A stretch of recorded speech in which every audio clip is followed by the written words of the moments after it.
안녕하세요 여러분, 반갑습니다. 신바람 권위공법 이상권입니다. 오늘은요 여러분한테 하나 좀 알려드릴 게 있어서요, 개정된 게 있어서 조금 몇 분만 촬영을 할 거예요. 지금 봅니다. 요번에 12월 3일 날 우리 이제 도시 및 주거환경 정비법에 요 법이 개정이 됐어요. 17일 날 시행령까지 일부 좀 개정이 됐거든요. 근데 이제 바로 우리가 6월 4일 날, 그쵸? 6월 4일 날 이게 시행되는 부분이기 때문에 우리가, 우린 10월 달 25일 날 시험 보니까 이미 6월 4일이면은 이미 시행되고 있는 거라서 미리 바꿀 거를 얘기해 드리는 겁니다. 그래서 앞으로 이렇게 10월 25일 내년도 기준으로 시행되는 법령이 개정되어진다면 미리미리 제가 이렇게 개정 특강식으로 한 10분 정도씩 이렇게 말씀을 드릴 거예요. 물론 정규 수업 진행할 때 그림책 안에서 뭐 수정할지 뭐 할지에 대한 부분들 설명드리겠습니다만 지금은 개괄적으로 간단한 것만 얘기를 할게요. 일단 이 정비법에 대한 부분 중 가장 포커스가 뭐냐면요, 가장 중요한 개정은 재건축의 어떤 효율적 시행을 위해서 재건축 안전 진단이라고 하는 이 부분의 시기가 좀 바뀌었어요. 그렇죠? 봐요.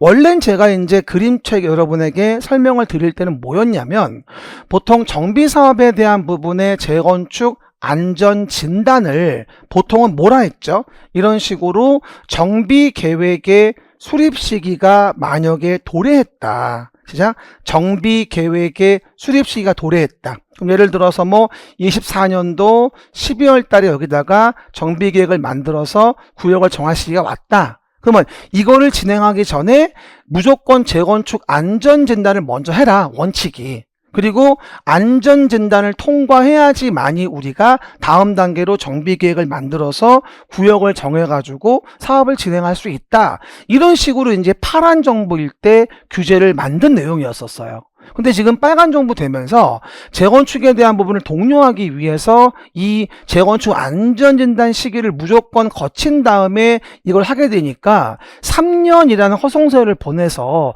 너무 재건축이 지연되는 경향이 있다라고 이제 해가지고 법령이 지금처럼 12월 3일날 개정이 되게 됐습니다. 그래서 정비계획의 수립의 시기가 도래했다면 이렇게 사업시행 계획의 인가 받을 때까지, 여기까지 이제 안전진단을 받도록 조문이 개정이 됐어요. 그리고 단어도 지금은요, 재건축 진단으로 단어가 바뀌었습니다.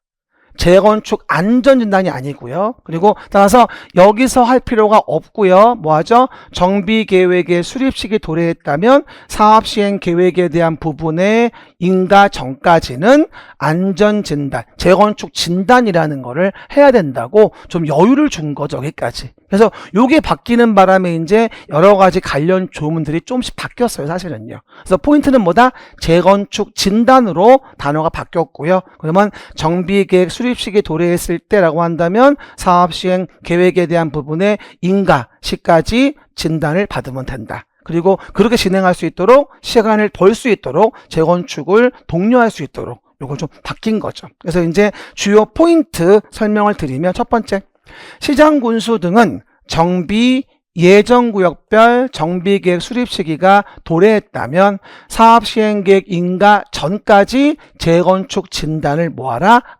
하여야 한다.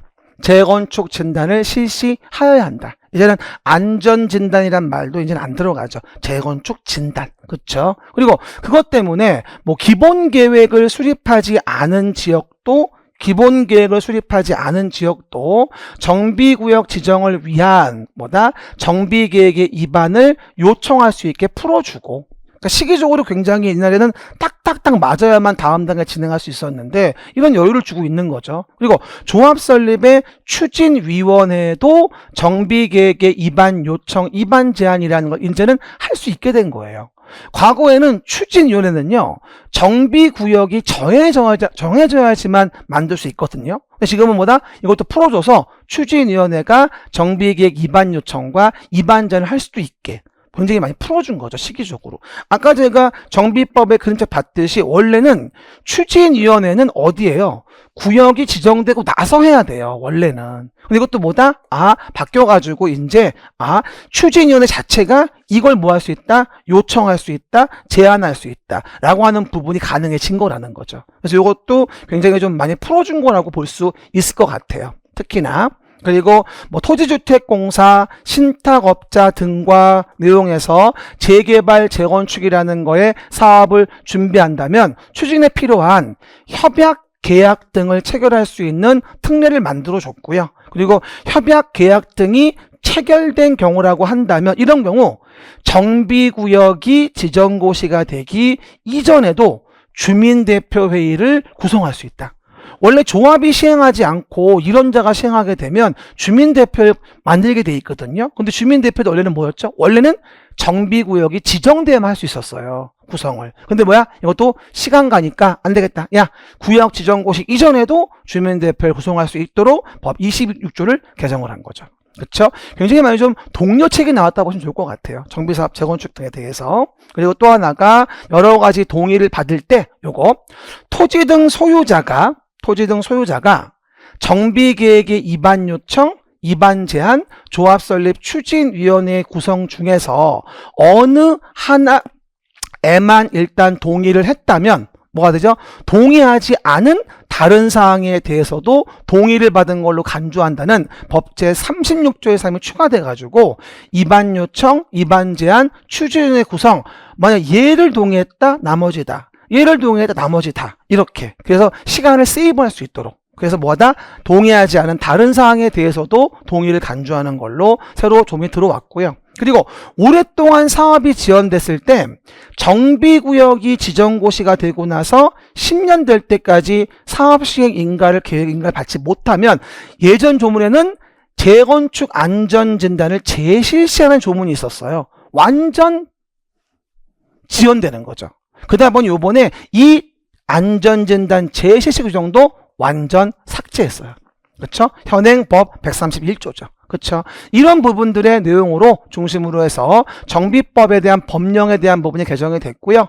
지금은 주요 포인트만 미리 알려드리려고 제가 이 자리를 만든 거고요. 그리고 정규 수업에 우리가 이제 진도로 본다면 정비법이니까 한 1월 달 정도 명절쯤에 진도가 나올 것 같아요. 그때 이제 그림책 보면서 하나하나 바뀐 부분 체크해 드리면서 자료도 드릴 겁니다. 그렇게 보시면 되고 일단은 정비법령이 12월 3일날 개정됐구나. 그래서 좀 고칠 게 있네 라는 거. 재건축 안전진단 시기와 여러 가지 어떤 의무적으로 언제 후에 뭐 해야 돼, 언제 후에 뭐 해야 돼 이런 것들에 대한 부분을 많이 완화시켜주는 쪽으로 개정이 됐구나 이 얘기입니다. 여기까지. 다음 시간에 이제보다 수업 시간에 만나서 자세한 설명 드리겠습니다. 여러분 감사합니다.